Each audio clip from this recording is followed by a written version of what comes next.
శ్రీ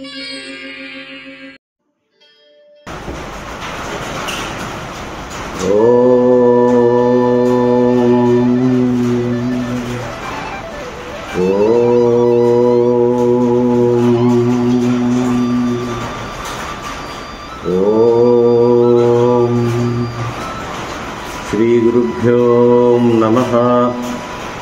ఓం గం గణపతయే నమః. నారాయణం నమస్కృత్య నరం చైవ నరోత్తమం దేవీం సరస్వతీం వ్యాసం తతో జయముదీరయేత్.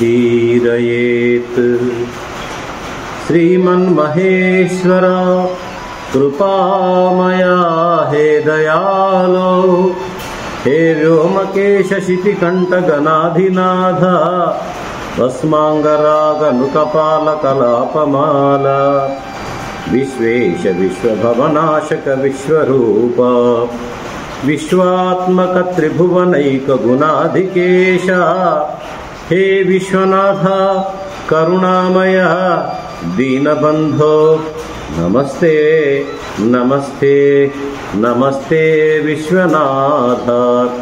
ఓం నమః శివాయ, ఓం నమః శివాయ, ఓం నమః శివాయ. శ్రీ సీతారామచంద్ర పరబ్రహ్మణే నమః. ఆత్మీయ బంధువులకి భక్తులకి నారాయణ స్మరణలు తెలియజేస్తూ మనం శ్రీ శివగీత అనే పద్మపురాణంలో ఉండే దివ్య శాస్త్రాన్ని మనం వింటున్నాం. నిన్న అనేక విషయాలు తెలుసుకున్నాం. మరి అగస్త్యుడు శ్రీరామచంద్రునికి విరజా దీక్ష అనే దీక్షతో శివ సహస్రనామాల్ని బోధించినట్టుగా మనకు తెలుస్తుంది.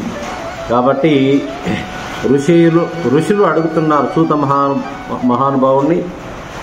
దీని పేరు వైరాగ్యోపదేశం, 2వ అధ్యాయం, అత ద్వితీయోధ్యాయ. ఋషయ ఉవాచ.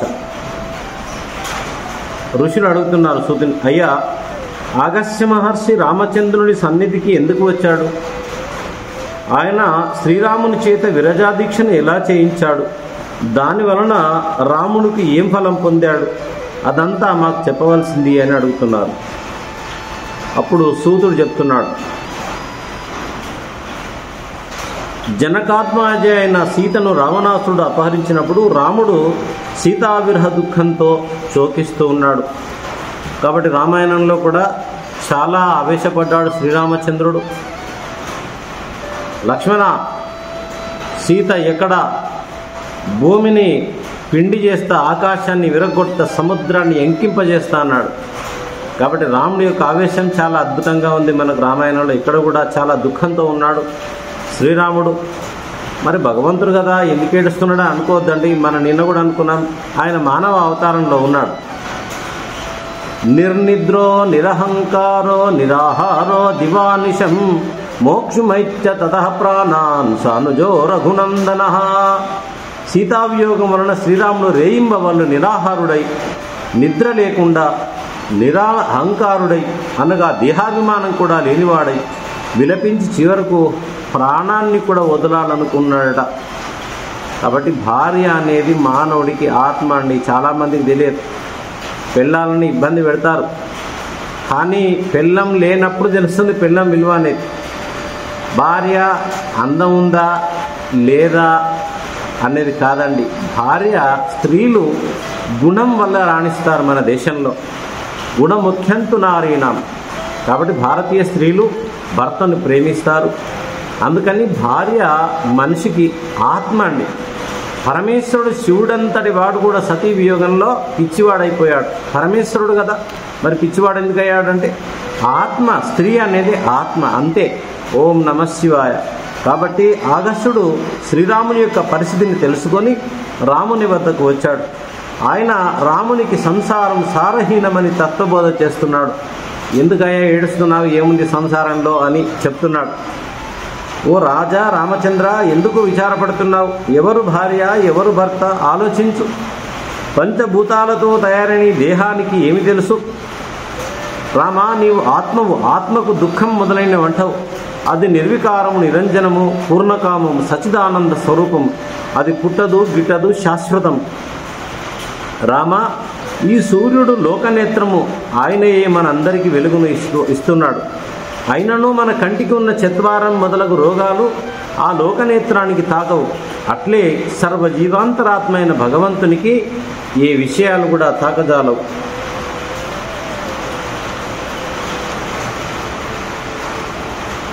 ఈ దేహము రక్త మాంసాది మాలిన్య సముదాయమైన ఒక పిండం, అనగా ముద్ద. దీనిని జీవుడు ఉన్నంత వరకు ఇది ఆడుతుంది. తర్వాత జడమే. దీనిని నిప్పుపై కట్టెలతో కాలుస్తారు. నక్క మొదలగు శ్వాపద జంతువులు తినివేయవచ్చును. అయినను బాధ తెలియని శరీరానికి విరహ బాధ ఏమిటి, ఎలా వస్తుంది?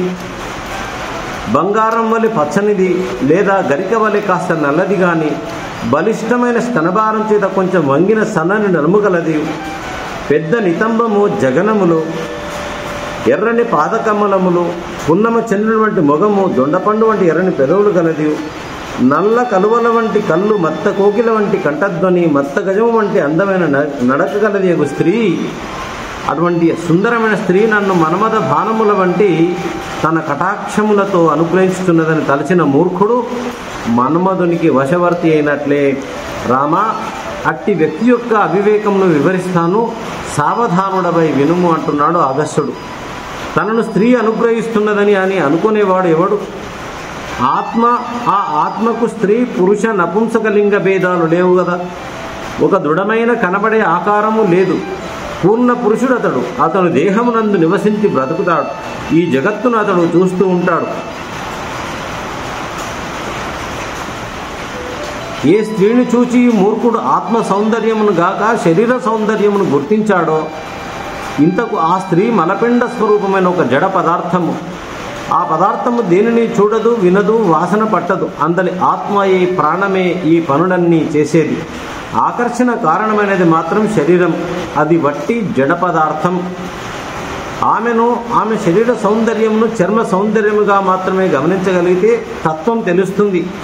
ఎవరు నీకు ఇంతకుముందు ప్రాణాధికమైన ప్రియురాలిలో ఆమె ఒకప్పుడు జుగుప్సపడదగిన మాంస మాలిన్య పిండంగా కూడా కనపడుతుంది. ఈ పాంచభౌతిక శరీరాలు భూమి మొదలగు భూతలము నుండి పుట్టగా వీటి ఎందున్న పూర్ణుడు అనాది అయిన ఆత్మ ఒక్కటే అయితే ఇక్కడ భార్య ఎవరు, భర్త ఎవరు? అందరూ సోదరులే. చక్కని ఇల్లు కట్టగా అందులో కొంత ఆకాశం ఖాళీ రూపంలో అసలు ఆకాశం నుంచి విడిపడుతుంది. అట్టి విడిపడిన గృహం తగలబడినా తగలబడదు. ఆకాశం ఘటాకాశం, మఠాకాశం అంటుంటాం. కుండలో ఆకాశం ఉంది, శూన్యం. ఇంటిలో శూన్యం, ఆకాశం ఉంది. ఇల్లు కూలితే ఆకాశానికి వచ్చే నష్టం లేదు, లాభం లేదు. కుండ పగిలితే కుండలో ఉండే ఆకాశానికి వచ్చే నష్టం లేదు, లాభం లేదు. ఆకాశం అంటేనే శూన్యం. కాబట్టి గృహంలో గృహాకాశం ఉన్నట్టే ఈ శరీరాలలో అనాది పదార్థమైన ఆత్మ పూర్ణ రూపంలో ఉంటున్నది. గృహములు తగలబడిన ఆత్మ తగులబడినట్లు శరీరమును కొట్టినా చంపినా ఆత్మ దెబ్బతినదు. మనకు భగవద్గీతలో ఉంది కదా, నైనం చిందంతి శస్త్రాన్ని నైనం దహతి పావకః నచైనం క్లేదయంత్యాపో నశోషయతి మారుతః అని. కాబట్టి అవతలి వ్యక్తిని కొట్టాలనుకునేవారు వ్యక్తిని అనగా ఆత్మను కొట్టలేరు, శరీరాన్ని కొట్టగలడు. తనను ఎవరు కొట్టారు అని అనుకునేవాడు తన ఆత్మను ఎవరు కొట్టలేదని తలస్తూ తన శరీరాన్ని కొట్టినా తననే కొట్టినట్లు భావిస్తాడు. వీరిద్దరికీ శరీరమే తామన్న భావన వలన ఈ భ్రాంతి కలుగుతుంది. వారిద్దరికీ తెలియదు కొట్టినవాడు ఆత్మ కాదు, కొట్టబడినది కూడా ఆత్మ కాదు.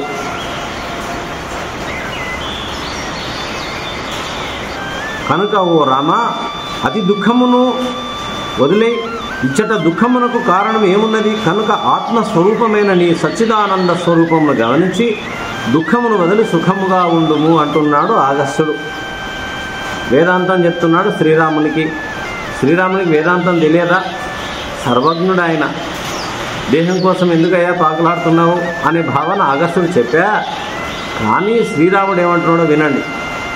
అగస్త్య మహర్షి నా దేహం జడం అన్నారు, దానికి దుఃఖం తెలియదు. నేను పరమాత్మనన్నారు, దానికి అసలు శోకం ఉండదు, అది సచ్చిదానంద రూపం.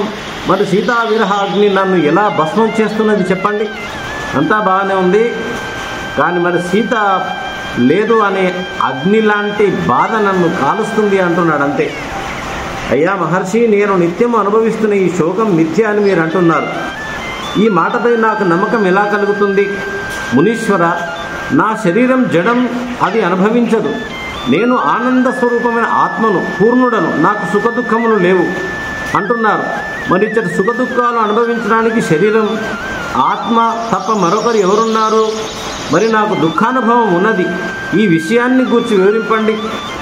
ఆత్మ అంటున్నారు, శరీరం అంటున్నారు, మరి దుఃఖం వస్తుంది, ఆత్మకు దుఃఖం లేదంటున్నారు. మరి ఆత్మ లేకపోతే శరీరం ఎక్కడ ఉంటుంది? చెప్పండి, ఆత్మ లేకపోతే శరీరం ఉంటుందా? శరీరం ఉంటే దాన్ని శవం అంటున్నాం, ఆత్మ లేకపోతే. ఈ విషయాన్ని నన్ను అడుగుతున్నాడు. శాంభవి మాయ తెలుసుకున్న శక్యం కానీ దాని వలన ప్రపంచం మోహంలో పడిపోతుంది. మాయను ప్రకృతి అని గ్రహించవలసినది. మాయావి మహేశ్వరుడే, మాయాంతు ప్రకృతిం విద్యాం మాయనంతు మహేశ్వరం. కాబట్టి మాయను ప్రకృతి అని గ్రహించవలసింది. మాయావి పరమేశ్వరుడే. ఇక ఆ మహేశ్వరుని యొక్క అవయవములైన పదార్థములే ఈ సమస్తమైన ప్రపంచంలో వ్యాపించినవి. ఈశ్వరుడు సత్య జ్ఞాన స్వరూపుడు, సత్యము జ్ఞానము స్వరూపుడు, అంతరహితుడు, సర్వవ్యాపకుడు, ఆత్మ అయినవాడు. అట్టి మహేశ్వరుని యొక్క అంశమే ప్రాణి సమూహమునందు, జీవుల యొక్క హృదయమునందు ఉన్నది. ఏముందండి మన లోపల? ఎవరుంటే మనల్ని కూర్చోమంటున్నారు? ఎవరుంటే మనల్ని గౌరవిస్తారు? భగవద్గీతలో కూడా ఇదే కదా ఉన్నది. సర్వశ్చ అహం హృది సన్నివిష్టో మత్తః స్మృతి జ్ఞానమపోహనంచ. అర్జున, సమస్త ప్రాణుల యొక్క హృదయ గుహ్యమందున్న ఆత్మను నేనేనయ్యా అన్నాడు పరమాత్ముడు. కాబట్టి ఆత్మ ఇక్కడ సర్వాంతర్యామిగా జీవుల యొక్క హృదయమునందే ఉన్నది అని రాముడు కూడా చెప్తున్నాడు. కట్టెలతో సంబంధం వలన నిప్పు నుండి రవ్వలు రేగినట్లు పరమేశ్వరుని యందు జీవాంశాలు వచ్చినవి. అవి అనాది కర్మ సంస్కార వాసనలతో జీవులైనవి. వారికి క్షేత్రజ్ఞులని పేరు. పరమాత్మ యొక్క అంశనే జీవాంశ. మనకు భగవద్గీతలో స్పష్టంగా ఉంది. మమయేవాంశో జీవలోకే జీవభూత సనాతన అన్నాడు శ్రీకృష్ణుడు. అర్జున, నా యొక్క అంశనే జీవులన్నీ కూడా అంటున్నాడు కృష్ణుడు అక్కడ. ఇక్కడ రాముడు కూడా మనస్సు, బుద్ధి, అహంకారం, చిత్తం అను 4 కలిపి అంతఃకరణం అంటారు. అంతఃకరణం అంటే ఏంది? మనస్సు, బుద్ధి, చిత్తం, అహంకారం. ఇందులో ప్రతిబింబించిన ఈశ్వర అంశలే జీవులవుతారు. వారే కర్మఫల భోగం పొందేవారు. వారు విషయ సుఖదుఖాలను వారే ఈ భోగస్థానమైన శరీరంలో ఉండి అనుభవించి తీరవలను. స్థావరమని, జంగమని 2 రకాల శరీరాలు, పొదలు, తీగలు మొదలైనవి స్థావరములు. అండజములు, స్వేదజములు, ఉద్భిజములు మొదలైనవి జంగమములు. దేహదారులు తమ తమ కర్మజ్ఞానము మొదలగు వాటిని బట్టి రకరకాల జాతులలోనికి వెళ్తారు. మరికొందరు స్థావరములై జన్మలలోనికి వెళ్తారు. చూడండి ఎన్ని రకాల పుడుతున్నాము. స్థావరములు, జంగములను 2 శరీరాలు ఉన్నాయి. అండజములు అంటే కొన్ని ప్రాణులు గుడ్డులోంచి పుడతాయి. స్వేదజములు కొన్ని ప్రాణులు చెమటలోంచి పుడతాయి. ఉద్భిజములు భూమిలోంచి గడ్డి, గాదం మొదలైనవి పుడతాయి. జరాయుజములు అంటే పేగు ద్వారా కొన్ని పుడతాయి. ఈ విధంగా 4 రకాల ప్రాణులు ఉన్నాయట.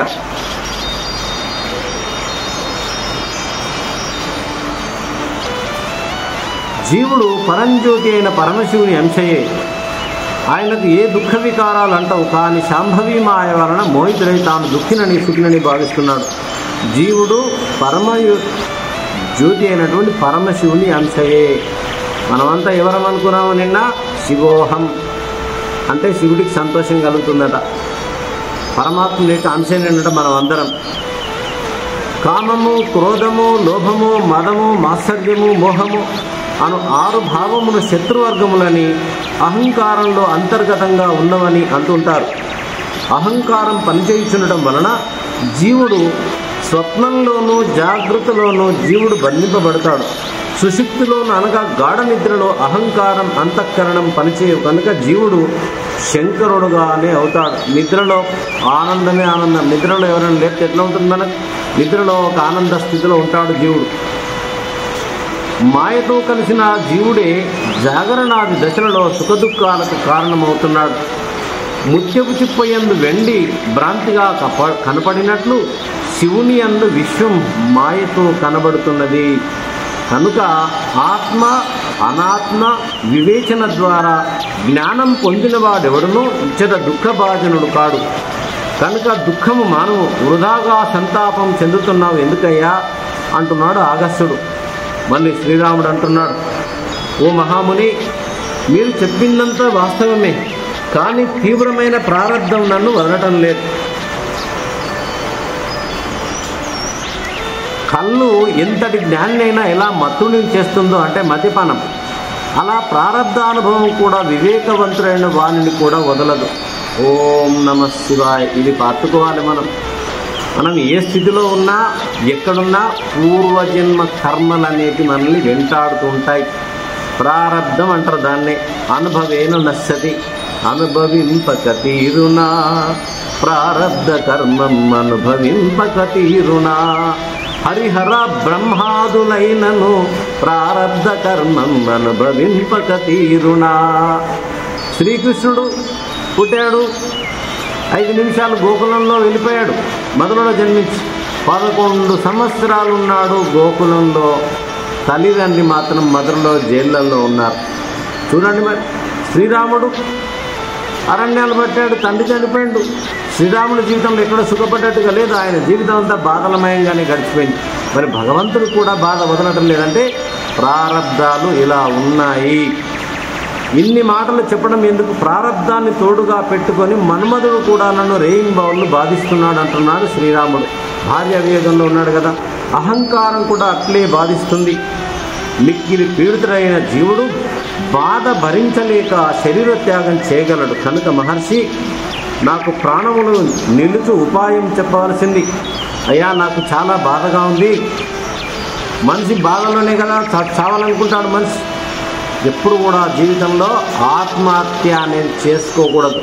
అసూర్యా నామతే లోక అంధేన తమసామృత సాగుస్తే ప్రేత్యాభిగచ్చంతి ఏకేత ఆత్మహనోజనా.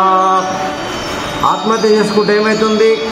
నరకం కంటే ఘోరాతి ఘోరమైన లోకాలకు వెళ్ళిపోవాల్సి వస్తుందట. కాబట్టి ఎప్పుడు కూడా బాధలను తట్టుకోలేక నేను ఫెయిల్ అయినా, నేను అపజయం పాలైపోయినా, నా జీవితంలో దుఃఖాలు వదలడం లేదు, నా జీవితంలో దరిద్రంతో తాండవం ఉంది, నా జీవితం వ్యర్థం అని ఎప్పుడు కూడా మనిషి ఆత్మహత్య చేసుకోకూడదు. ధైర్యంగా నిలబడాలి, పరమాత్మని ధ్యానం చేసుకోవాలి. చాలామంది బాధపడుతుంటారు, స్వామీజీ ఏం చేయాలి, డబ్బులు నిలబడతలేవు, పైసలు వస్తలేవు, వ్యాపారం సాగతలేదు, ఎట్లా బతకాలి? కాబట్టి శాస్త్రం చెప్తుంది, ఐశ్వర్యం కావాలా మీకు? శివారాధన చేయండి, శివుడి మీద నీళ్లు వేయండి, శివుడి మీద పంచామృతాలు వేయండి, తేనె వేయండి, చక్కెర వేయండి, బియ్యం వేయండి. కలవారై మతిమంతులై రసికులై గంభీరులై లలనా మన్మధులై సముజ్వల వచోలాలిత్యులై నిత్యులై బల విభ్రాజితులై యశోభరితులై బాసిల్లు భాగ్యోదయుల్ తొలి జన్మంబున మిమ్ము కొలిచిన పుణ్యాత్ములు వారు సర్వేశ్వరా. యథావాక్కుల అన్నమయ్య అంటే మనకు ఈయనొక్కడే కనిపిస్తుంటాడు. కొండలలో నెలకొన్న కోనేటి రాయడు వాడు ఈ అన్నమయ్య కాదు. ఈయన యథావాక్కుల అన్నమయ్య అని కృష్ణానది ఒడ్డున పరమశివుడి కోసం నిరంతరం ధ్యానం చేస్తూ ఉండేవాడు. పరమశివుడి యొక్క మహాభక్తుడు. ఆయన అనుకున్నాడు, సర్వేశ్వర శతకం అని తెలుగులో మొట్టమొదటి శతకం అంటుంటారు. ఒక శతకం రాయాలనుకున్నాడు శివుడి మీద. ఎంత అద్భుతం చూడండి, తెలుగు వాళ్ళ చరిత్రను కొంచెం వినాలి. ఒక తాళపత్రం మీద రాసి ఆ పద్యాన్ని కృష్ణానదిలో వేస్తాను, ఈ తాటి ఆకు కొట్టుకొని పోకుండా ఎదురు వస్తేనే నేను రాసిన పద్యంలో దమ్మున్నది, లేకపోతే నా పద్యంలో దమ్ము లేదు అని ఓ కర్ర బాతి దానికి ఒక కత్తిని కట్టి ఎప్పుడైతే నా పద్యం కొట్టుకొని పోతుందో అప్పుడు నా తలకాయ తెంపుకుంటా అన్నంత పటిష్టమైన దృఢ సంకల్పం చేత పద్యాలు రాస్తూ పోయాడు ఆయన శివుడి మీద. సర్వేశ్వర శతకం అద్భుతమైన పద్యాలు ఉన్నాయండి దాంట్లో. ఇప్పుడు నేను పాడిన పద్యం అదే. కాబట్టి చాలా పద్యాలు కొట్టుకుపోలేదండి, వచ్చినాయి. ఒక్క పద్యాన్ని మాత్రం కొట్టుకొని పోతుందట. అది ముగింపుకు వచ్చేటప్పటికి అమ్మాయి నా పద్యంలో దమ్ము లేదు, ఇక నేను చావాల్సిందే అనుకొని లేచి ఆ కత్తింది కదా పోయి ఇట్లా నరుక్కుందామనే లోపల ఒక చిన్న పిల్లవాడు ఆ తాళపత్రం తీసుకొని ఇక్కడ వచ్చిందట. ఏమయ్యో ఓ పెద్ద మనిషి ఏమో చేస్తున్నావు, ఏదేందో చూడు, అన్ని కొట్టుకొని పోతాయి, ఎదురొస్తుంది చూడవయ్యా నీళ్ళల్లో, ఇదేందో చూడంటే ఈయన రాసిన పద్యంలో చిన్న మార్పు చేసి ఆ పద్యం వచ్చిందట. చూడండి ఏమిటంటే ఆ పద్యం అంటే, పరమేశ్వర ఈయనేం రాసినట్టే, నీ శివుడికి ఎవరైతే పువ్వులు పెడతారో, మనం గులాబీ పువ్వు పెడతాం, తామర పూలు పెడతాం, ఏవేవో పూలు పెడతాం, ఆ పూల తర్వాత పండ్ల ఏ పూలు పెట్టాం మనం దేవుడికి ఎక్కువగా. ఇక్కడ శివుడికి మనం పూలు ఇస్తే వాటి గులాబీ పువ్వు ఎంత బాగుంది, మరి గులాబీ పండు చూసామా మనం, తామర పువ్వు ఎంత బాగుంది, తామర పండు చూసామా మనం, మల్లె పువ్వు ఎంత బాగా వాసన వస్తుంది, దాని పండు చూసామా మనం. శివుడికి ఇక్కడ పూలు సమర్పిస్తే వాటి ఫలితాలు అంటే పండ్లు మన జీవితంలో వస్తాయని ఈయన రాశాడు. కానీ ఏమంటున్నాడు, శివుడు దాన్ని కొట్టేసి ఎవరు శివుడికి దగ్గర దోసడి నీళ్లు పోసి ఒక పుష్పమో ఫలమో ఏదో సమర్పిస్తే వాళ్ళ జీవితంలో మోక్షమే వస్తుందట వాళ్ళ దగ్గరికి అని రాశాడు. దాంట్లో అహో నేను ఇంత తప్పు రాశానా, ఇంత తక్కువ అంచనా వేశానా శివుని అనుకొని తాను పశ్చాత్తాపడి ఆ పద్యాన్ని అలాగే ఉంచేశారు. అది యథావాక్కులు అన్నమయ్య రచించిన సర్వేశ్వర శతకంలోని ఎన్ని పద్యాలో ఏ దేశంబున ఏ దిశాముఖమునన్ ఏ ఊరు ఏ వాడ నీ పాదాభ్యర్చన చేయు నిర్మలుడు సద్భక్తుండొకడుండెనా. ఆ దేశంబు ఆ దిశాముఖము ఆ ఊరు ఆ వాడ గంగాది స్నాన నది ప్రవాహ ఫలదంబయుండు సర్వేశ్వరా.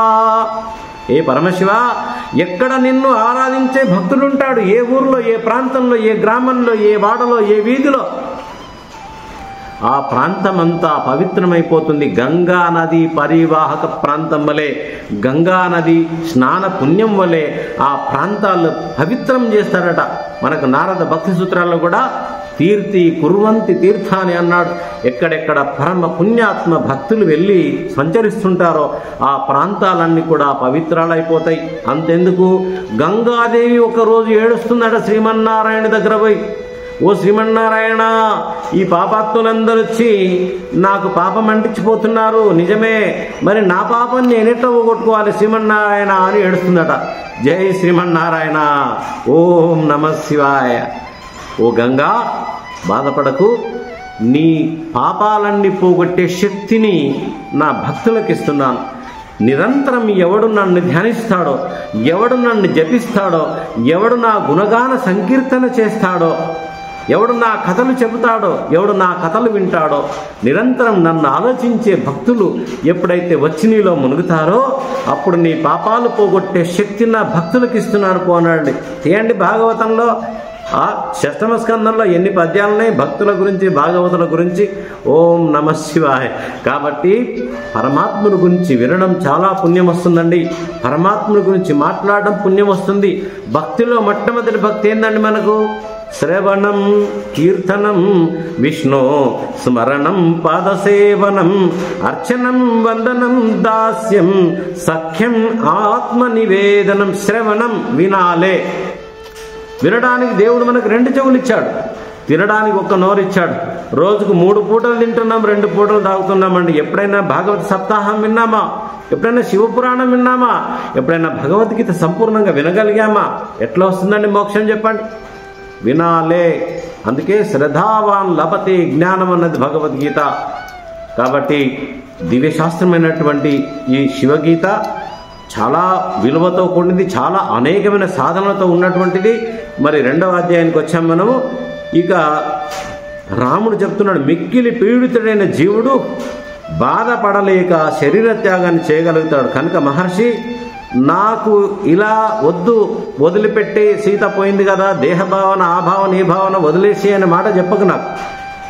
నాకు సీత కావాలి, నేను దానికి ఏం చేయాలి? నేను ఒక పురుషుణ్ణి, నా ప్రయత్నం ఏంది? నేను సామాన్య మనిషినే, కానీ నా దగ్గర ధైర్యం ఉంది, శక్తి ఉంది, బలం ఉంది. ఏం చేస్తే నేను సీతను పొందగలుగుతాను? నాకు ఆ ఉపాయం చెప్పండి అన్నాడు శ్రీరామచంద్రుడు. కాబట్టి ఆ రాముని యొక్క పట్టుదలను చూసినటువంటి అగస్త్య మహర్షి, అగస్త్యుడు అంటే ఎవరండి? సముద్రాన్ని ఆపోసన పట్టాడండి. సముద్రాన్ని ఎందుకు నోట్లోకి తీసుకున్నాడంటే, ఒక రాక్షసులు ఉండేవారు, వాళ్ళు నీళ్ళల్లో ఉండేదండి, బయటికి వచ్చేది, దేవతలను కొట్టేది, మంచి వాళ్ళను కొట్టేది, వాళ్ళని దొరికించుకుందామంటే వాళ్ళు పోయి నీళ్ళల్లో దాక్కునేది. ఎక్కడ వెతికినా వాళ్ళు దొరికే వాళ్ళు కాదు, వాళ్ళు ఎందుకంటే నీళ్ళల్లో ఉండేది. ఏం చేయాలి, వీళ్ళతోటి చాలా ఇబ్బంది అయిపోయింది. నీళ్ళ సముద్రంలో ఎంతని వెతుకుతారండి. కాబట్టి ఆ దేవతలు ఆనాటి సమకాలీనంలో ఉండే అందరూ కూడా వెళ్ళి మహర్షి అగస్త్యుని పెట్టుకున్నారు. అయ్యా, ఈ రాక్షసులతోటి మాకు చాలా ఇబ్బందిగా ఉంది, ఏం చేయాలయ్యా బాబు, కొంచెం మాకు సలహా చెప్పండి, ఎట్లయినా సరే మేము వాళ్ళని పట్టుకోవాలనుకుంటున్నాం మేమంటే, సరే అని నీళ్లను మొత్తం పుక్కిట పట్టిండు, కొన్ని దోశలు పట్టుకున్నాడు అండి. సముద్రం జలం మొత్తం అదండి అగస్త్యుడు అంటే. ఆయన భార్య లోపాముద్రార్చిత అంటే లోపాముద్ర ఎవరు? అమ్మవారి యొక్క భక్తురాలు.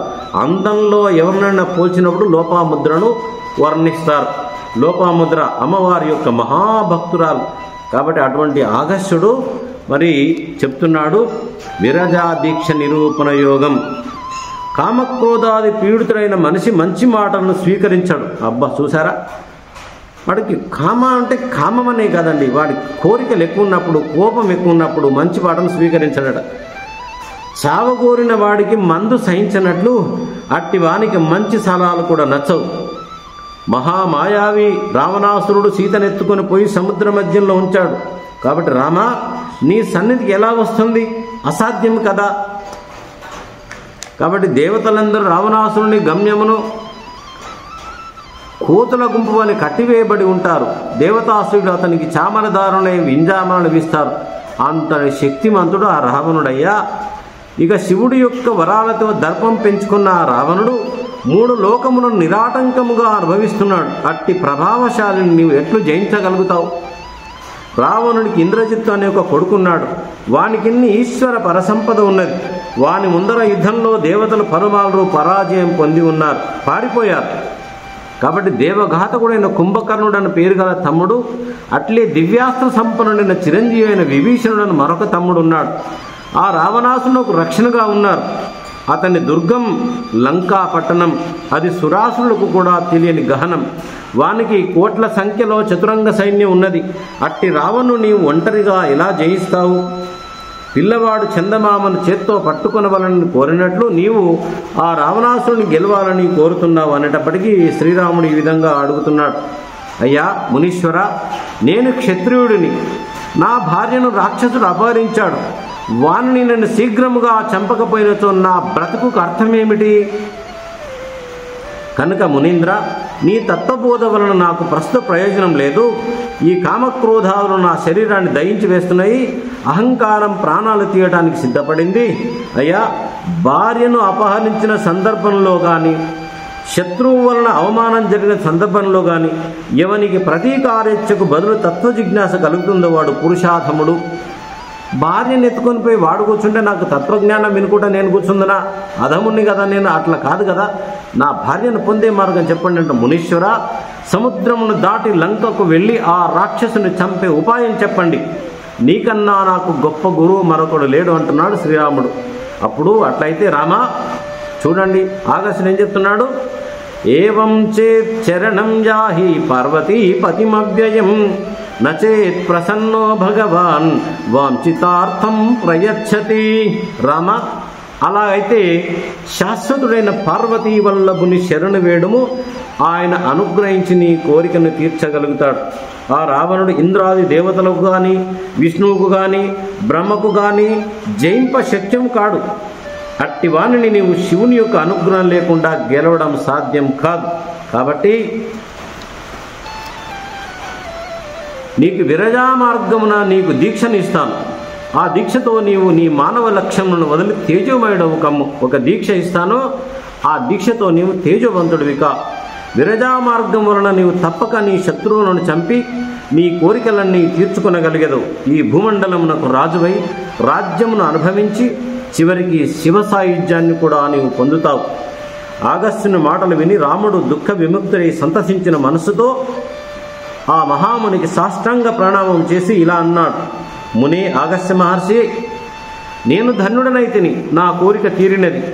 సముద్రమునే త్రాగిన మహాత్ముడు నీవు ఇలా అనుగ్రహిస్తే నాకు దుర్లభం ఏమున్నది, కనుక నాకు విరజా దీక్షను అనుగ్రహింపుము అన్నాడు. కాబట్టి శుక్ల చతుర్దశి సోమవారం, శుక్లాష్టమి సోమవారం, శుక్ల ఏకాదశి సోమవారం కానీ ఆదా నక్షత్రంలో కానీ ఈ దీక్షను ఆరంభింపవలను అని ఈ దీక్షను చెబుతూ ఉన్నాడు అగస్త్య మహర్షి శ్రీరామునికి. కొన్ని విషయాలు రేపు తెలుసుకునే ప్రయత్నం చేద్దాం.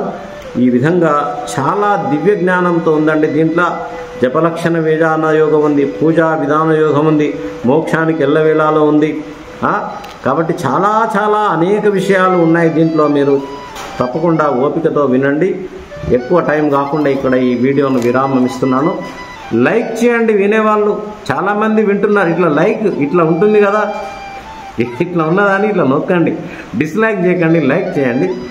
ఓం నమ శివాయ. సబ్స్క్రైబ్ చేయండి, షేర్ చేయండి ఇతరులకు. అన్ని దానాల్లో గొప్పది అన్నదానం, అన్నదానం కంటే గొప్పది జ్ఞానదానం. ఓం నమ శివాయ. ఓం మంగళం భగవన్ శంభో, మంగళం వృషభధ్వజ, మంగళం పర్వతీనాథ, మంగళం భక్తవత్సల, మంగళం రామచంద్రాయ మహనీయ గుణాత్మనే, చక్రవర్తి తనూజాయ సార్వభౌమాయ మంగళం, శ్రీకాంతాయ కళ్యాణ నిధయ నిధి అర్తినాం, శ్రీ వెంకట నివాసాయ శ్రీనివాసాయ మంగళం. సర్వమంగళ మాంగళ్యే శివే సర్వార్థ సాధికే శరణ్యే త్రయంబకే దేవి నారాయణి నమోస్తుతే. ఓం శాంతి శాంతి శాంతి. సర్వం శ్రీ పార్వతీ పరమేశ్వర స్వామి దివ్య చరణారవిందార్పణమస్తు. హరి ఓం.